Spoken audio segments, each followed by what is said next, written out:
Nilingid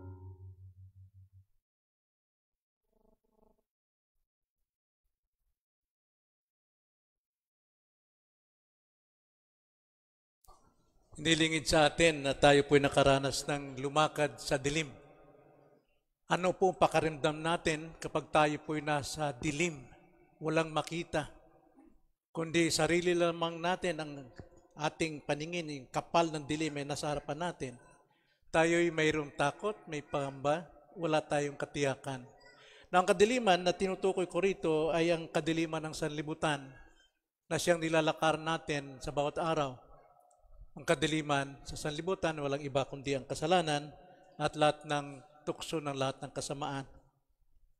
Now, gusto kong buksan natin ang ating mga banal kasulatan sa 1 John chapter 1. 1 John chapter 1. Basahin natin ang verses 1 hanggang 6, pero verse 6 po tayo mananatili sa umagang ito. Ganito po ang sabi. Yaong buhat sa pasimula na aming narinig, nakita ng aming mga mata, aming napagmasdan at nahipo ng aming mga kamay. Ang buhay na ito ay nahayag, aming nakita, aming pinatutuhanan, at sa inyo'y aming ibinabalita ang buhay na walang hanggan, na kasama ng Ama at sa amin ay ipinahayag. Ipinahahayag namin sa inyo yaong aming nakita at narinig upang kayo rin naman ay magkaroon ng pagkikisama sa amin.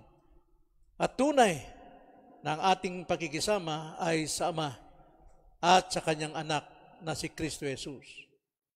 Isinusulat namin ang mga bagay na ito upang ang aming kagalakan ay malubos. At ito ang mensahe na aming narinig sa Kanya at sa inyo'y aming ipinahahayag na ang Diyos ay liwanag at sa Kanya'y walang anumang kadiliman. Kung sinasabi nating tayo'y may pakikisama sa Kanya at tayo lumalakad sa kadiliman, nagsisinungaling tayo at hindi natin ginagawa ang katotohanan. Ito po ang salita ng Diyos, tayo'y manalangin. Opo, Panginoon, sa iyo pong biyaya, patuloy kayong nagsasalita at nangungusap sa puso ng bawat isang nakakapakinig po ng iyong salita na ipinapangaral. Dalangin namin patuloy ang banal na Espiritu na siyang patuloy magbigay liwanag sa aming mga puso upang lahat ng katotohanang nagmula sa iyong salita ay aming mapanghawakan, mapansasampalatayanan at maipamuhay sa araw-araw, upang kami po ay lumago sa aming pong pananampalataya, pagtitiwala sa inyo sa aming pong buhay bilang Kristiyano. Muli, O Diyos, hinihiling namin, mangusap kayo ngayon sa aming pong mga puso. Itong aming dalangin sa pangalan ng Panginoong Hesus. Amen. Now, ito pong sulat ni John, ang una at pangalawa at katlo, alam natin na ito'y batay sa kanyang sulat sa gospel. Sapagkat sa panahong yon, lumalaganap po ang mga doktrina na kung saan pinapawalang bisa o pinapasinungalingan ang pagka-Diyos ng ating Panginoon. Kaya mismo sa Book of John, ipinakita ni Juan na si Jesus ay Diyos na nagkatawang tao. At alam natin, ang mga doktrinang ito hanggang ngayon sa sulat ni John ay lumalaganap ang tinatawag Gnosticism o isang espesyal na karunungan. Tulad po ng sinasabi ni Eli Soriano na nasa kanya ang karunungan na maaari makapagbibigay sa iyo ng daan tungo sa kaligtasan kung magtatanong ka sa kanya. Kaya nga ang kanyang pamagat, itanong mo kay Soriano, sapagkat siya daw ay mayroong karunungan na higit pa sa Diyos. At ito pong Gnosticism, mayroon pong kaakibat dito ang Docetism. Gnosticism, naniniwala sila na lahat ng bagay ay masama at ang tama't banal lamang ay espiritu. Kaya imposibleng si Kristo sasanib sa katawan sapagkat ang katawan ay bagay, ito'y masama, kaya hindi pwedeng maaring si Kristo ay magkatawang tao. At ang matindi pa rito, pagdating sa pamumuhay, ang mga bagay masama at itong katawan ay masama, yung aking espiritu ang banal at mabuti, kaya anumang isaksak ko sa katawan ko, lahat ng bisyo, lahat ng mga sa Bisaya, pagpapatuyang, yung lahat ng gusto mong gawin, pati pakikipag-apid o ano pang kasalanan, ay walang kaugnayan sa aking kaligtasan. Ligtas pa rin ako. At yan ay maraming lumalaganap ngayon dahil marami sa mga iglesia ngayon, nagiinuman yung mga leader, mga deacon, pastor, sapagkat yan po ang galing dyan sa Gnosticism. Pero hindi ko na nahatulan yung mga pastor na talagang ginagamit yung kanilang Christian liberty. Matibay sila gaya ng ating binasa ngayon sa scripture reading na kung ano man yung kalayaan ng isang tao na mayroon siyang pinanghawakan, huwag natin silang hatulan sapagkat mayroon silang pinanghawakan. At isa pa, Docetism. Itong Docetism, mula sa salitang dokeo, meaning to say, yung akala. Akala ko ba? Akala. Si Kristo raw ay hindi nagkatawang tao, yung kanyang katawang tao ay parang akala. Multo. Hindi totoo. Yun ang kanilang paniniwala. At marami po ang nadadawit dito, na nakukuha sa doktrina nila, kaya naglumagana po ang kadiliman ng kasalanan. Kaya ang Book of John, may panawagan dito si Apostle John na dapat pakinggan ang totoong pangangaral. Nakita namin, nahipo namin, ang sabi niya, naranasan namin kung sino itong Diyos na nagkatawang tao. At dito, sa aklat ng John, panawagan dito ay ang pakikisama. Pakikisama ng mga mananampalataya, pakikisama ng mananampalataya sa turo ng mga apostol, sapagat ang pakikisama ng mananampalataya sa turo ng apostol ay pakikisama sa Diyos at kay Kristo. Kaya napakalaga po ang pakikisama natin sa doktrina ng mga apostol sapagat meron tayong pakikisama sa Diyos. At dito naman, ipinapakita rin din na dapat tayong lumakad sa liwanag at hindi sa kadiliman. So understood din kadiliman, yung laganap na mga mensahe o false teachings or doctrines dito sa panahong ito. Kaya ipinaglalaban ni John ang katotohanan. Maraming umalis sa kanila sapagkat hindi sila kabilang sa atin. At yan po'y malalaman natin sa mga susunod na pag-aaral. Ating natalakay dito mga kapatid, ang series na ito, nagsimula tayo, ang series na ito pinamagatan natin upang ating malaman. Upang ating malaman, hindi tapos, pero continue, sapagkat sa bawat topic, sa tema natin, ay malalaman natin ano yung dapat malaman. Yung una, upang ating malaman na si Jesus ang salita ng buhay. Yun yung ating napag-aralan nakaraan. At ikalawa, upang ating malaman na ang Diyos ay liwanag o kabanalan. At dapat kilalanin natin yon. Nang sa ganon, ikatlo, itong series natin ngayon, upang ating malaman na kung sino ang lumalakad sa kadiliman. Ano ang binubunga nito? So ito yung ating ngayong paksa ngayong umaga, silang lumalakad sa kadiliman. So verse 5 nakaraan, ipinahayag ni John na ang Diyos ay liwanag. Wala siyang anumang kadiliman, ni gabuhok mang dilim o kapintasan sa Diyos, siya ay liwanag. Ang ibig sabihin, siya po ay banal na Diyos. Hindi siya pinagmumulan ng anumang pag-aalinlangan para dumilim. Hindi siya pinagmumulan ng anumang tukso sapagkat hindi siya nanunukso upang tayo magkasala. Ang Diyos natin ay liwanag, banal. At ngayon naman, verse 6, ating pong alamin, ang kabigatan ng lumalakad sa kasalanan. Upang ating malaman kung ang lumalakad sa kadiliman. Sino ang mga lumalakad sa kadiliman? Alam natin, ayon dito sa ating paksa, ay tanging mga makasalanan. Sila yung tumataguyod sa mga doktrina at mga aral na napapanahon sa sanlibutan. Na sa ating panahon sa sanlibutan, napakarami pong doktrina ang lumalaganap. Lahat halos umaangkin na Kristiyano. Hindi ko matatawarang sila'y Kristiyano sapagkat simple lang naman ang kaligtasan. Believe in Christ and you shall be saved. Pero makikita natin sa kanilang pamumuhay kung sila ba ay nagpipersevere unto the end. Persevere saan? Sa buhay po ayon sa kalooban ng Diyos. Kailangan mapanatili nilang buhay, consistent sila sa kanilang faith. Sapagkat napakasimple po, hindi lang tayo namumuhay sa naniniwala sa easy believism, kundi dapat mayroong perseverance of the saint. Makakapag-persevere ang bawat Kristiyano sapagkat ang Diyos ang nagpipreserve sa kanila. Hindi sila iiwanan ng Panginoon. He who began a good work in you, siya rin ang magtatapos nito sa iyong buhay. Kaya nga, dito po pinapakita ni John, sino ang lumalakad sa kadiliman. But sometimes, tayo po'y nadadaya sa ating remaining sin. Tayo'y nakikiisa sa mga doktrina o sa mga taong nagsasabing Christian sila, isa lang ang ating Diyos, but tanda natin, there is only one God.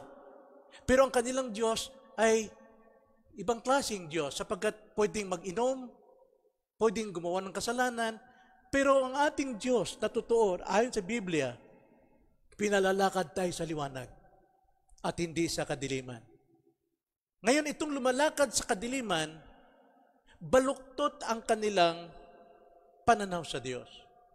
Baluktot ang kanilang pananaw sa Diyos, kaya hindi nila kilala ang kabanalan ng Diyos. Lumalakpas sila sa tamang buhay, sa kalagahan ng kaligtasan. Now, Christians, brethren, mayroon tayong kaalaman tungkol sa doktrina. Kaya dapat natin itong ipamuhay. At ang mga letters na ito, na sinulat ng mga apostol, ito yung dapat nating ipamuhay sa buhay. Sapagkat alam natin ang katotohanan. At bakit ito nangyayari, mga kapatid, na mayroong lumalakad sa kadiliman? Dahil hindi nila naunawaan ang sinfulness ng ating kasalanan. Wickedness of our sinfulness. Dapat nating makita ito kung gaano kasama yung ating pagkamakasalanan o yung kasalanan. Hindi nito nayayakap yung gaano kahalaga yung krus ni Kristo. Hindi niya naunawaan ito. Ang liwanag sa kanya nagiging madilim. At ang dilim ay kanyang nagiging liwanag. Kaya hindi maaring magkasama ang Diyos at ang makasalanan, sapagkat hindi maaring magsama ang dilim at ang liwanag. Dapat ang liwanag ang siyang tumatakip sa dilim. Kaya paglakad natin bilang Kristiyano ay isang picture, isang larawan ng ating lifestyle, ng ating ugaling pamumuhay sa bawat araw.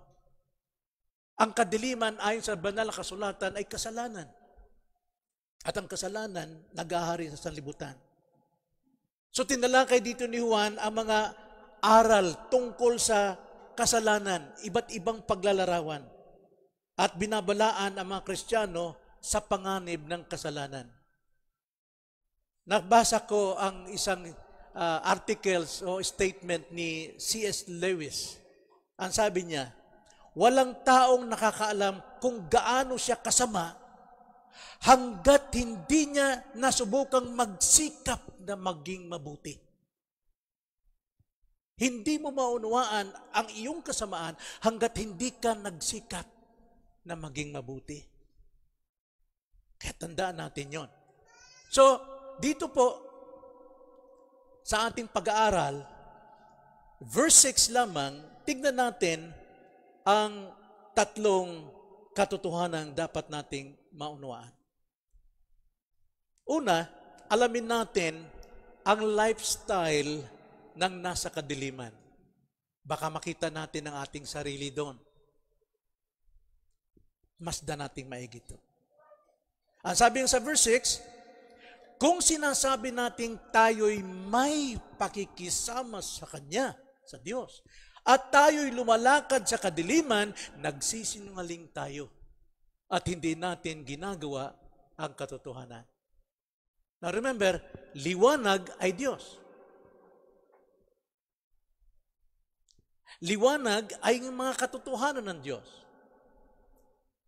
Kaya dapat doon tayo laging namumuhay. Pero kung sinasabi natin tayo'y nasa liwanag pero lumalakad tayo sa kadiliman, hindi totoo ang ating confession. Now dito po, pinakita rito ni John yung lifestyle ng mga taong nasa kadiliman. Unang-una, sa kanilang attitude, sa kanilang mga asal. Ang sabi ng banal na kasulatan, sila'y lumalakad sa kadiliman, bakit kaya? Nakakalakad sila sa kadiliman o kasamaan o kasalanan, kasinungalingan, pagkukunwari, pride. Bakit? Well, 2 Corinthians 4:4, ang sabi po, ganito, sa kanilang kalagayan, binulag ng Diyos ng sanlibutan ito ang pag-iisip ng mga hindi mananampalataya, upang huwag nilang makita ang liwanag ng Ebanghelyo ng kaluwalhatian ni Kristo na siyang larawan ng Diyos. Hindi malinaw sa kanilang Ebanghelyo. Dahil po, sila po ay binulag ng kaaway ng Diyos dito. At alam natin, ang gawa, isip, ugali ng mga taong nasa kadiliman. At ito'y lantad na pinahig ni Pablo sa atin, Galatians chapter 5, verse 19 to 21.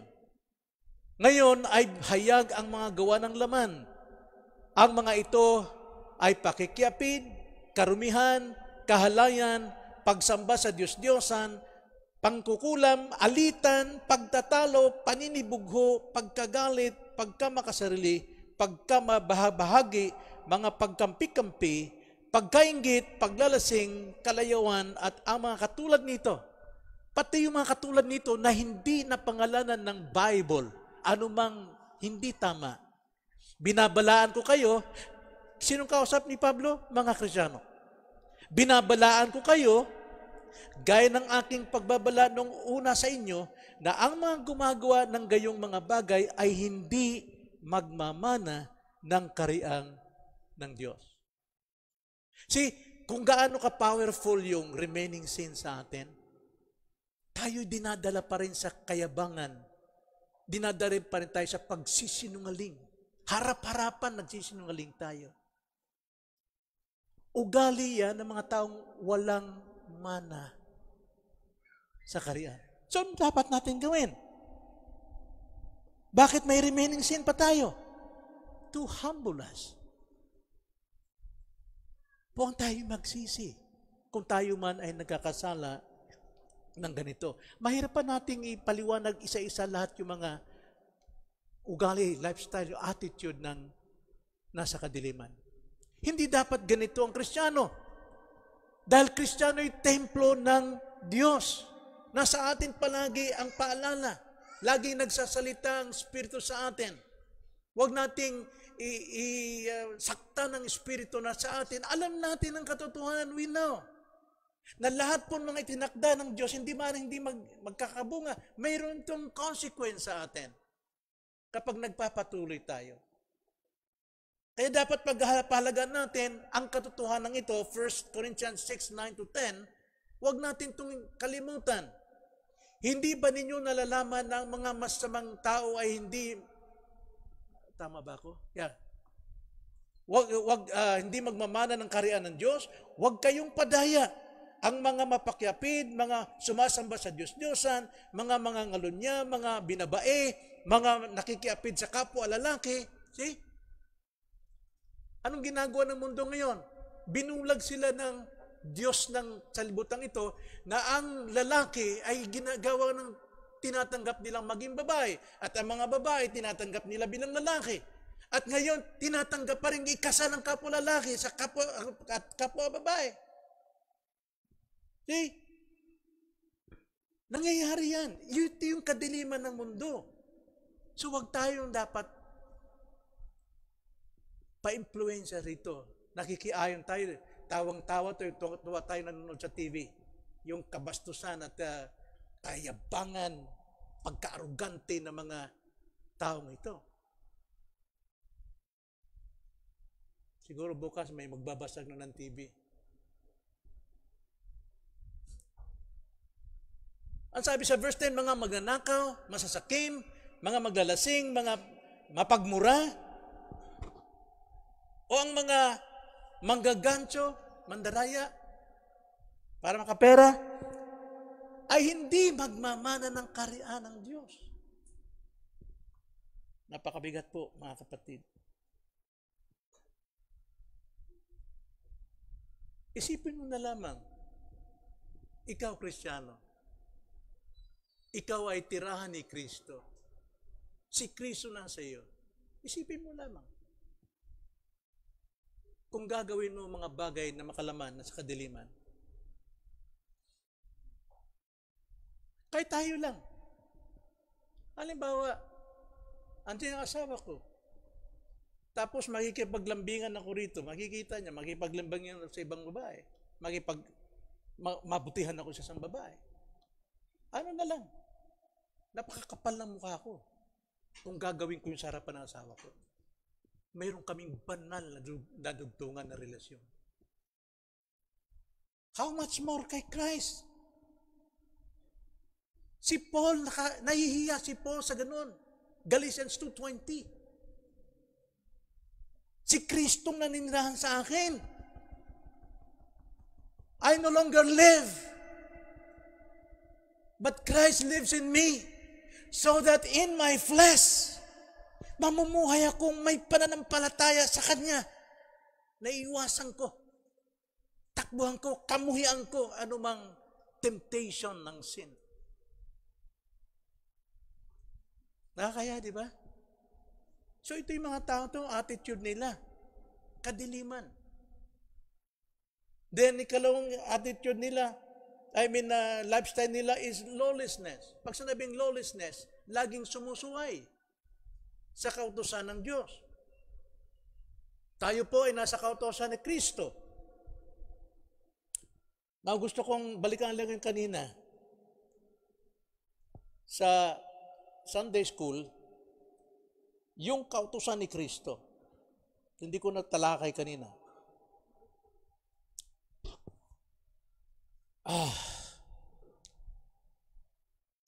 1 Corinthians 2:21 and Galatians 2. Ang sabi sa 1 Corinthians 9:21, sa mga nasa labas ng kautusan, ako ay naging tulad ng walang kautusan, sabi ni Paul. Bagamat hindi ako malaya mula sa kautusan ng Diyos, kundi nasa ilalim ng kautusan ni Kristo.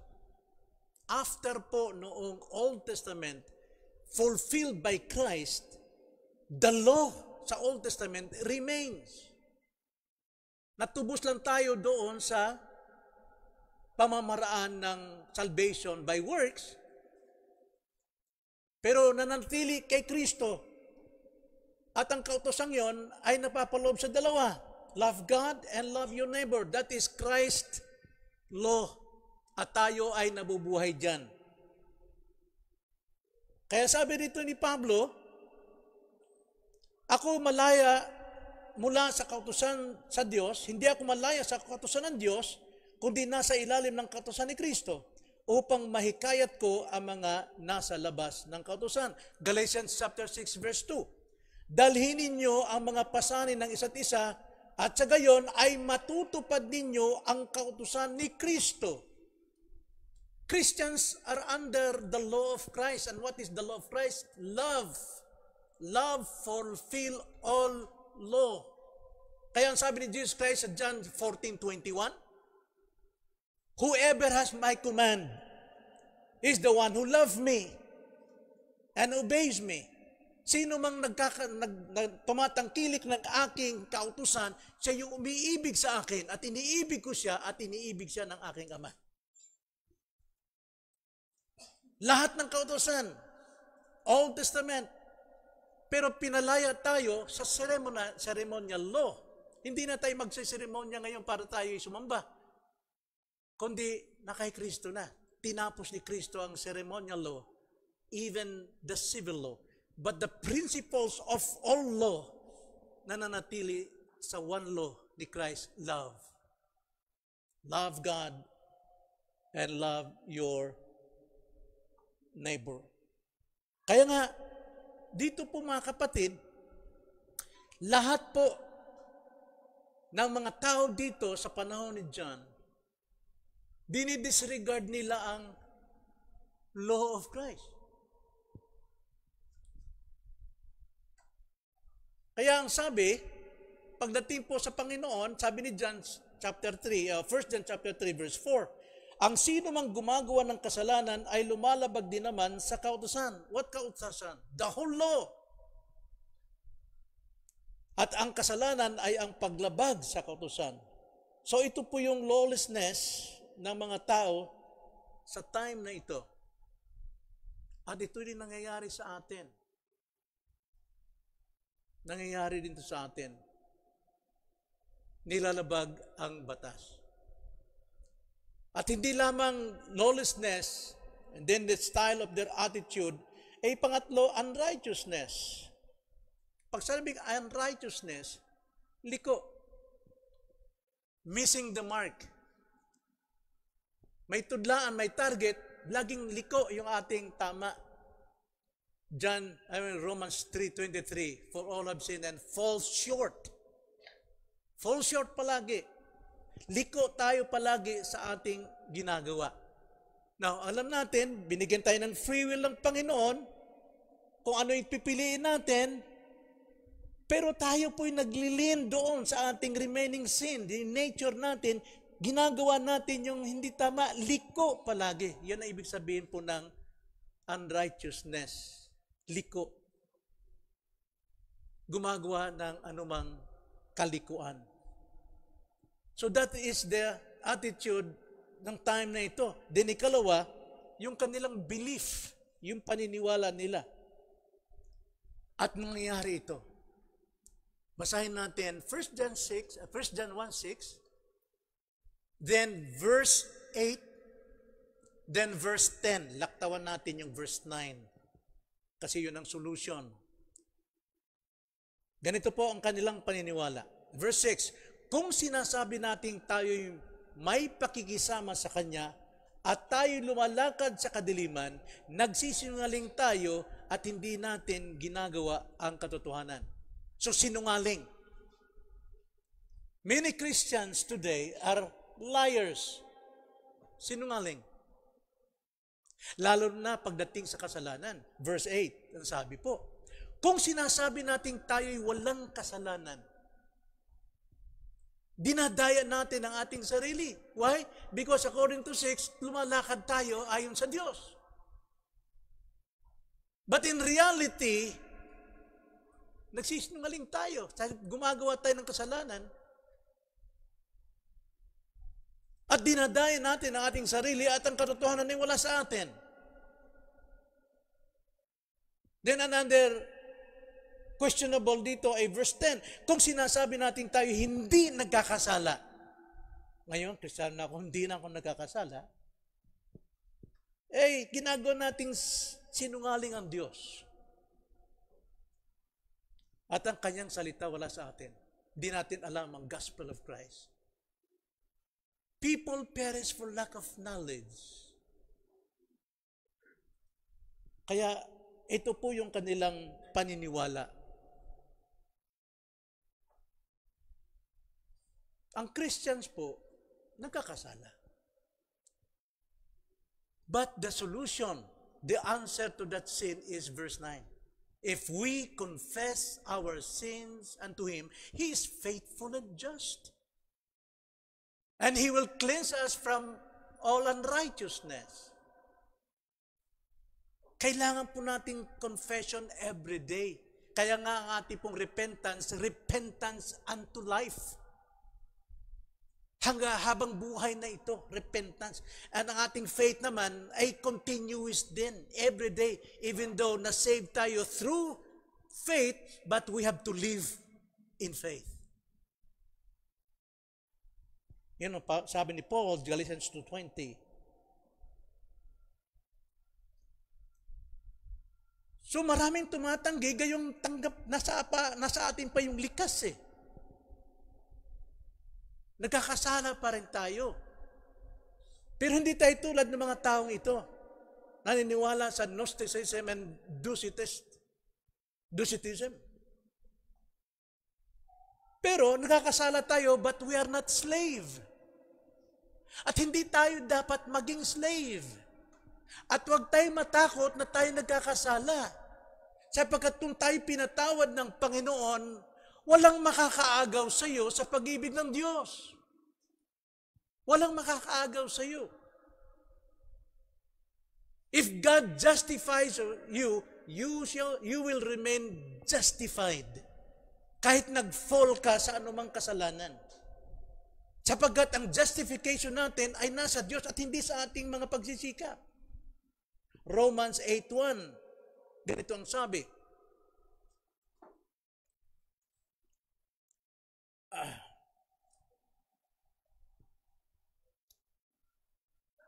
I'm sorry. Bisaya yung aking gamit. Ngayon ngay wala ng kahatulan sa mga na kay Kristo. Sa English po ay ganito. Therefore, no? Pag sinabing therefore, after na may paliwanag ni Paul, ang tungkol sa kasalanan at kaligtasan natin at justification sa atin from chapter 1 hanggang chapter 7, therefore, kaya nga, ito ang sabi ni Paul, there is now no condemnation for those who are in Christ Jesus.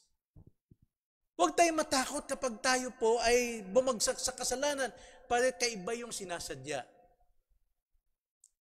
Nagkakasala tayo, kuminsan, di natin sinasadla. Pero no condemnation. All we have to do is confess it. Admit it. Na tayo po ay bumagsak sa kasalanan. Nasa atin pa rin yung likas. But not slave. Hindi na tayo alipin. Romans 6:10 verse 10 to 12. Ganito ang sabi, sapagkat ang kamatayan na ikinamatay niya ay kanyang kinamatay sa kasalanan ng minsanan. Ngunit ang buhay na kanyang ikinabubuhay ay kanyang kinabubuhay sa Diyos. Gayon din naman kayo. Ituring ninyong kayo'y tunay na mga patay na sa kasalanan. Wala na kayong relasyon sa kasalanan. Patay means, dead means separation. So, you are now separated from the curse of sin. Gayon din naman kayo, ituring ninyong kayo'y tunay na mga patay na sa kasalanan, ngunit mga nabubuhay sa Diyos kay Kristo Jesus. Kaya't huwag ninyong paghariin ang kasalanan sa inyong katawang may kamatayan upang masunod ang mga pagnanasa nito. So nakita niyo yung doktrina, the decree of God, the providence of God, na ipamumuhay natin every day. Huwag nating kalimutan ito. Huwag nating kaligtaan dito. I-practice natin, i-apply natin, anumang ginagawa natin, andyan si Kristo, sa puso at katabi natin, sa taas. Lahat. We are Christians. Dahil po, ang pamumuhay po sa ganitong klaseng pamumuhay ng tulad nito, ito'y pagtanggi. Pagtanggi sa ating tagapagligtas. 1 John 2, verse 22 to 23. Sino ang sinungaling?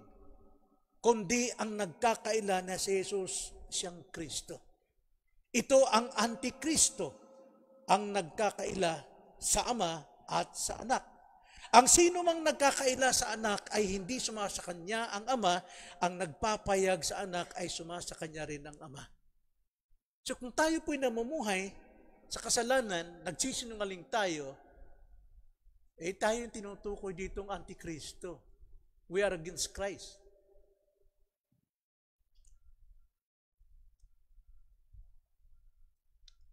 So, ito'y tuwirang pagtanggi natin kay Kristo sa kanyang incarnation, sa kanyang pagkakatawang tao, sa katubusan ng dugo sa ating mga kasalanan, at sa pagtanggi natin kay Kristo sa katubusan. Ikatlo, tignan natin ang kanilang pagkabulag. So nakita natin ang kanilang asal, ikalawa ang kanilang paniniwala, ngayon naman ang kanilang pagkabulag. Mga isipan nila ay binulag ng sanlibutan ito.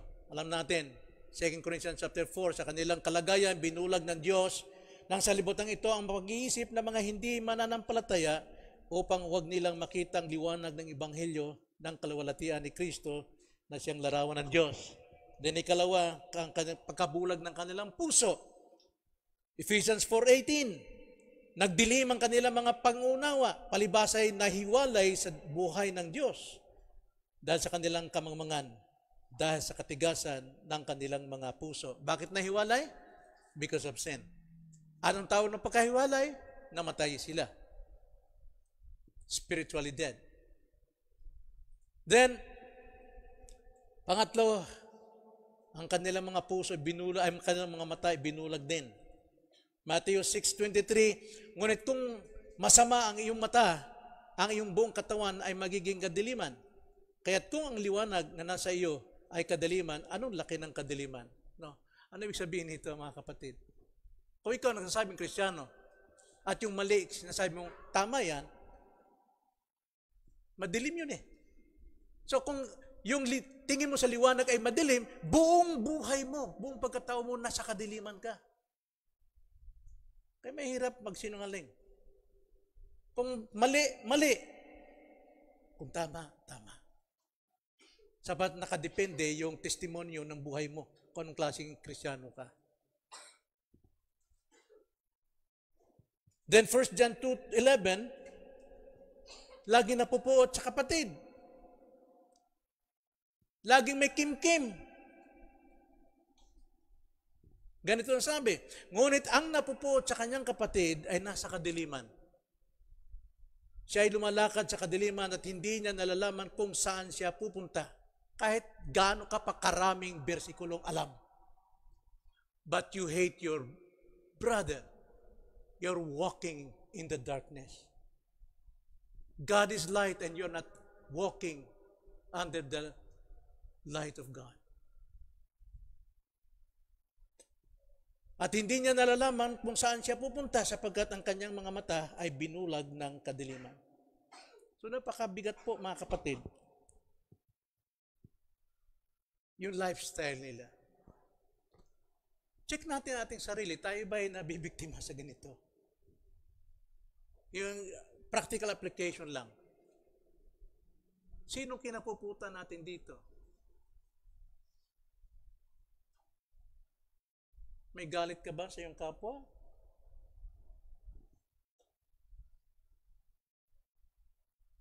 Kahit na sa pastor, mayroon akong galit, sa katotohanan namumuhay sa kadiliman, at kayo sumusunod sa kadiliman.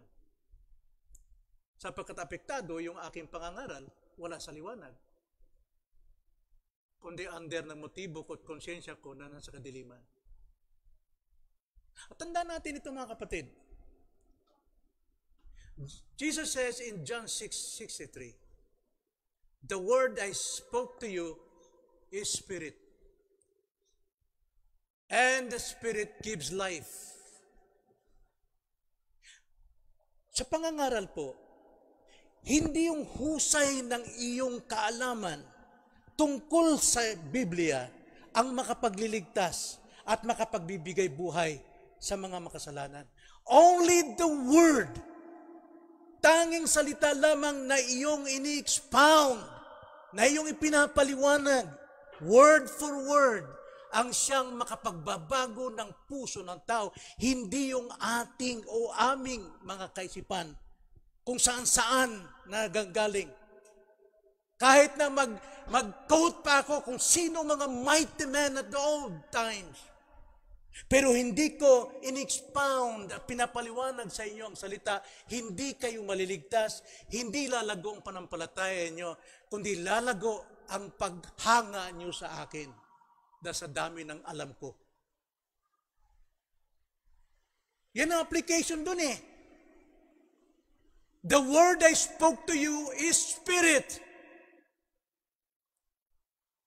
and the flesh do nothing. But the Word, the Spirit gives life.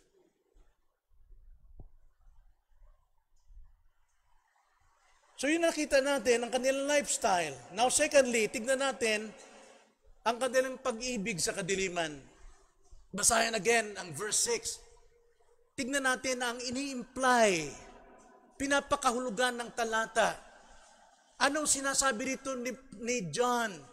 Ano ang kanyang nais parating sa atin ayon sa pangyayari noon sa talatang ito?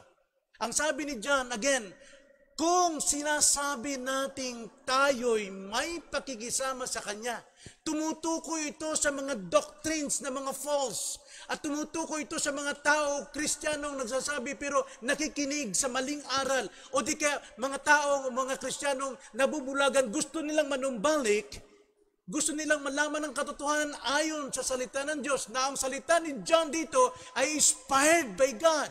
It is the Word of Christ itself. Kaya sabi niya, kung sinasabi nating tayo'y may pakikisama sa Kanya at tayo lumalakad sa kadiliman, nagsisinungaling tayo at hindi natin ginagawa ang katotohanan. So anong ini-imply? Una, pinapakita yung lifestyle ng mga tao noon. Ikalawa, pinapakita rito ang pag-ibig nila sa kadiliman. Sapagkat kung sinasabi natin na tayo may pakisama, ngunit lumalakad sa kadiliman, walking in darkness, iniibig nila ang kadiliman.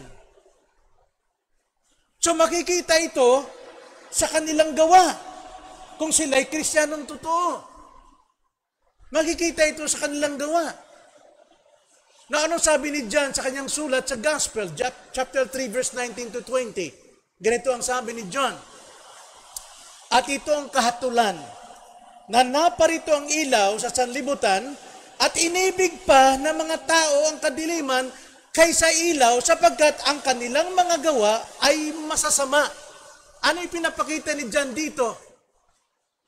Ngayon mga tao nagsasabing sila'y Christian, ayaw nilang makinig. Ayaw nilang paniwalaan ang salita ng Diyos. Ayaw nilang makinig sapagkat meron silang special knowledge. Meron silang ibang kaalaman.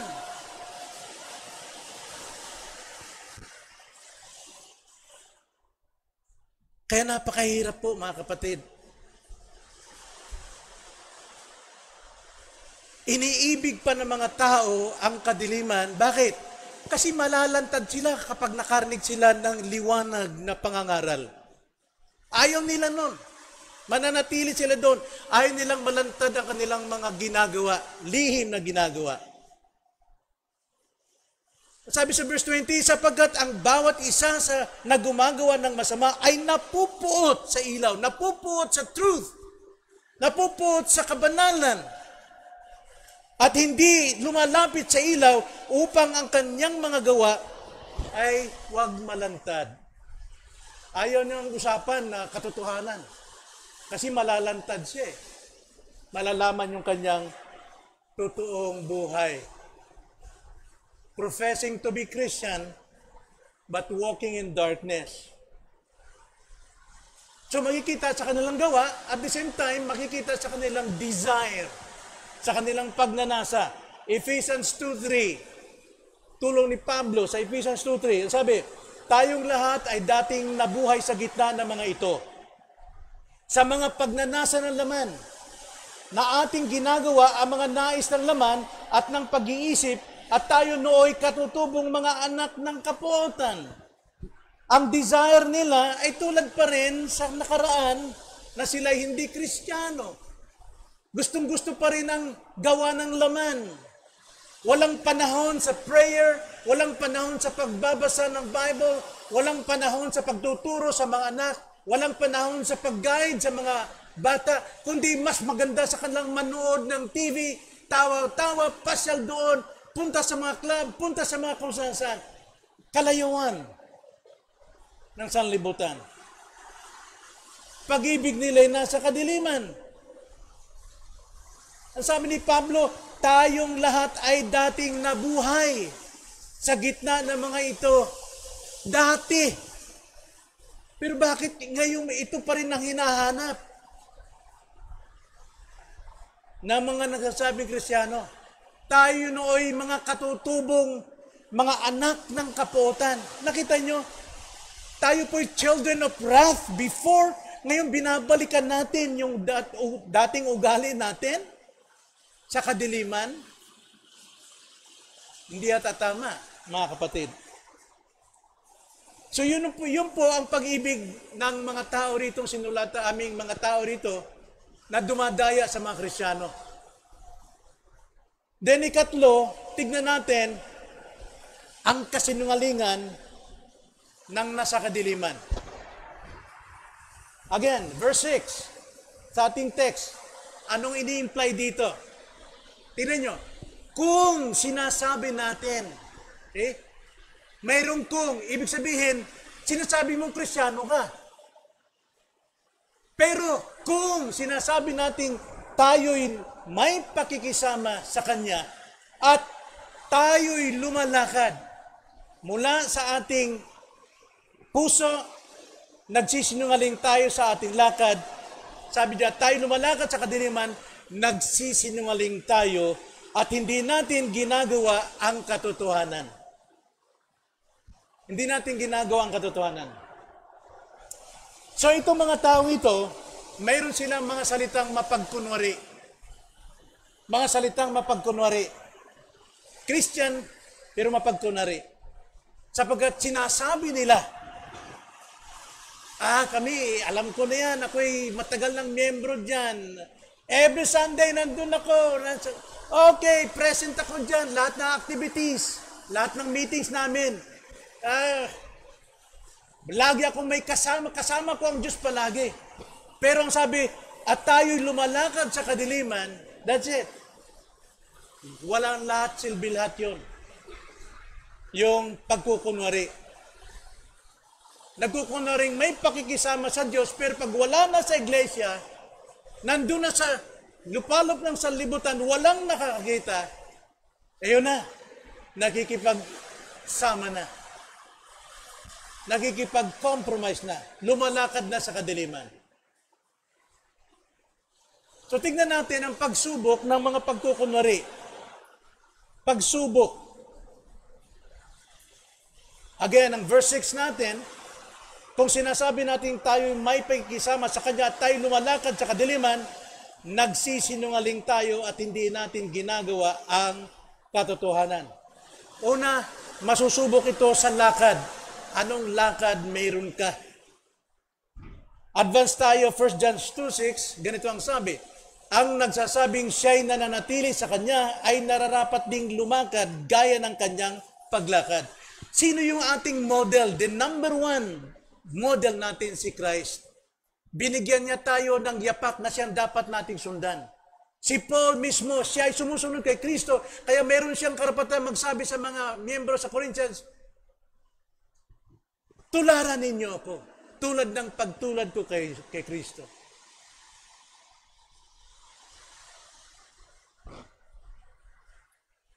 Kaya hindi pwedeng magsalita tayo. Ako, hindi pwedeng magsalita, tularan ninyo ako. Tulad ng pagtulad kay Kristo. Hindi ko na kailangan magsalita sa inyo. Kayo nakakita sa buhay ko. Yung buhay kong nagsasalita, karapat dapat ba akong tularan ninyo? Hindi ko na kailangang sabihin yun. Ano ba lakad ko sa mga biglaang situation? Ano ba ang ugali ko pagka may biglang dumating na hindi ka rapat-dapat na pangyayari? Karapat-dapat ba tayong tularan ng ating kapwa?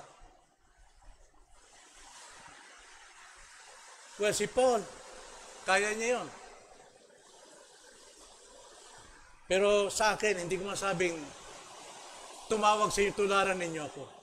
Pero tayo palagi ng mga ngaral, dapat siyang tularan ng mga nakikinig sa kanya. Hebrews 13:7, na dapat tularan ninyo ang mga pastor. Pero wag yung kasamaan. Dapat tularan. At tayo rin dapat maging katulad-tulad sa ating kapwa. So, pagsubok pa sa pagkunwari, yung katotohanan. Ano bang katotohanan meron tayo? 2 John 1:4. Ako'y labis na nagagalak na aking natagpuan ang ilan sa inyong mga anak na lumalakad sa katotohanan ayon sa utos na ating tinanggap mula sa Ama. Pero mo, kahit na walang nakakakita na Kristiyano, walang nakita si John, yung Kristiyanong yon, pero may mga nagpapatotoo, maring kapitbahay, maring kaibigan, kung paano ka nangugali sa lugar na kung saan walang nakakita sa iyo na mga kapatiran. Pero sabi ni John dito, ako'y nagpapasalamat sapagkat kayo'y namumuhay kahit walang nakakita sa inyo. Dapat tayo po ay napapatunayan sa katotohanan kahit saan tayong lugar. Dapat nakikita sa atin. 3 John, chapter 1, verse 3 to 4. Walang chapter yan, pero verse to 4. 3 John. Sabi ni John dito, ako'y labis na nagalak nang dumating ang mga kapatid at nagpatotoong ikaw ay nasa katotohanan. Kung paanong lumalakad ka sa katotohanan. Wala nang higit pang kagalakan sa ganang akin na gaya nito na marinig na ang aking mga anak ay lumalakad sa katotohanan. Yun ang sinasabi ko palagi sa mga kapatiran at sa pastor sa Leyte. Na dapat ikaw, pastor, ang makitaan, ikay nabubuhay, ikay lumalakad sa katotohanan. Pero iba yung narinig kong mga patotoo ng mga kapatiran. Apektado ako roon sapagkat ako yung nagturo sa kanya. Kahit sa ang iglesia. Napakasarap po na mabalitaan tayo ng ating kapwa, tao, na tayo namumuhay as Christian, ano man ang ating sitwasyon, sa amang lugar tayo ng lupalop naroon. Makita pa rin sa atin, maging sa trabaho, sa isang kumpanya, ikaw ba'y tapat sa iyong amo? Ikaw ba'y sumusunod sa iyong amo kahit hindi mo gusto? Pero amo mo siya, kailangan mong kilalanin. Biblical yan. 1 Timothy, na mga alipin, sumunod kayo sa inyong mga amo, gaano mang kabigat, sapagkat sila'y amo mo, lalo na kung kapwa kayo Kristiyano. Dapat ang mga manggagawa, empleyado, lalong maging tapat, sapagkat Kristiyano siya at Kristiyano ang kanyang amo. Marami mga empleyado ngayon, total, Kristiyano naman yung amo ko, tsaka miyembro naman ako, unawain ako. Hindi yan dapat. Dapat laging tapat. Lumalakad sa liwanag at hindi sa dilim. Dapat tayo ay napapatunayan sa katotohanan. Ano man ang kalagayan sa amang lugar, anumang oras ang buhay natin, ay dapat nasa katotohanan palagi. Nakikita ng mga tao na ipinamumuhay mo ang katotohanan, tinatanggap mo at pinapangaral mo. Alam mo naman natin, mga kapatid, sa Revelation chapter 21, sa conclusion, Revelation 21 verse 8, lahat ng sinungaling patungo sa impyerno. All liars go to hell. Bakit Kristiyano yung Brad? Miyembro pa. O ba't nagsisinungaling? Because he's not Christian in the first place. Siya'y nagkukunwari, siya'y sinungaling na Kristiyano. Sapagkat ang totoong Kristiyano na mamumuhay sa liwanag, katotohanan at kabanalan.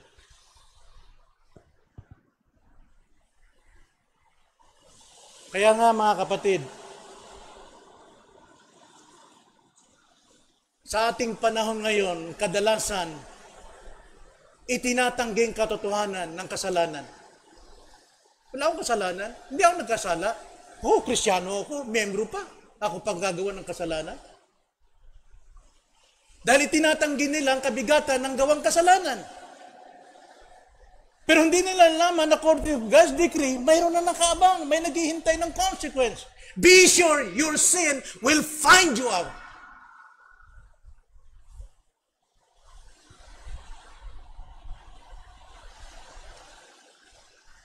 Kung tayo po ay nakikitaan na namumuhay tayo sa kasalanan, yung mga tao na nakikita sa ating paligid, hindi nila kailangan at hindi nila nakikita ang kahalagaan ng need of salvation. Sapagkat mismong tayong Kristiyano, nakikitaan tayo ng bad example. So magwawalang bahala sila. Kung sila nga Kristiyano, hindi siguradong Kristiyano. Ano pa kaya ako? Makasalanan ako. Hindi tayo dapat maging sanhi ng stumbling block. Walk in the light, not in darkness. Kailangan dito sa ating buhay masinsinang pag-aaral. Ano ba yung under sa light? Nandito tayo sa revealed truth. Revealed will of God. So dito tayo dapat manatili sa kanyang salita. Mahalin natin palaging salita. I-apply natin lahat ng ating natutunan sa salita. Pagsisinungaling, pagkukunwari ay pamumuhay sa kasalanan. Hindi ito dapat sa ating Kristiyano. Ito'y paggimagsik natin sa Diyos at sa kanyang salita. Huwag natin sabihin tayo laging nasa Diyos, tayo kasama ng Diyos, pero namumuhay tayo sa kamalian o kadiliman. Kaya kung isang tao ay hindi naniniwala na siya ay may sakit, hindi niya kailangan ng doktor. Right? Kung sinasabi mo wala kang kasalanan, wala kang karamdaman sa kasalanan, ay hindi mo kailangan tagapagligtas. You don't have to confess your sin.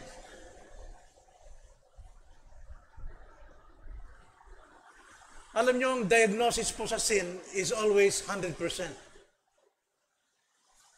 Always 100%. Wicked. So, wag nating hayaang manatili sa ating sarili yan sapagkat kasalanan nakakamatay. Nakakamatay. At ang tanging solution, tanging remedy rito is our great physician. And that is Jesus Christ alone. Nasabi nga na Jesus Christ sa kanyang salita, Mark chapter 2 verse 17, ang mga walang sakit ay hindi nangangailangan ng manggagamot, kundi ang mga may sakit. Hindi ako naparito upang tawagin ang mga matuwid, kundi ang mga makasalanan sa pagsisisi. Ikaw kaibigan, na ngayon nakarinig ng mensaheng ito, anong palagay mo sa iyong sarili? Walang kasalanan? So hindi mo kailangan ng kaligtasan. Pero kung tinatanggap mo kung gaano kabigat ang kasalanan, bawat sandali, ikaw ay ginigisa sa apoy ng impyerno, kailangan mong tagapagligtas at walang iba, kundi ang Panginoon. At gawin yan kaagad. Sapagkat sinasabi sa Corinthians chapter 6 verse 2, today is the day of salvation, not tomorrow. Proverbs 27:1, huwag nating pagmalaki ang tomorrow sapagkat walang nakakaalam kung ano yung darating. Nasa atin ang pagkakataon, narinig natin ang panawagan, then magpasakop tayo, magpakababa tayo. Tandaan, huwag tayong lumakad sa dilim. Tayo manalangin.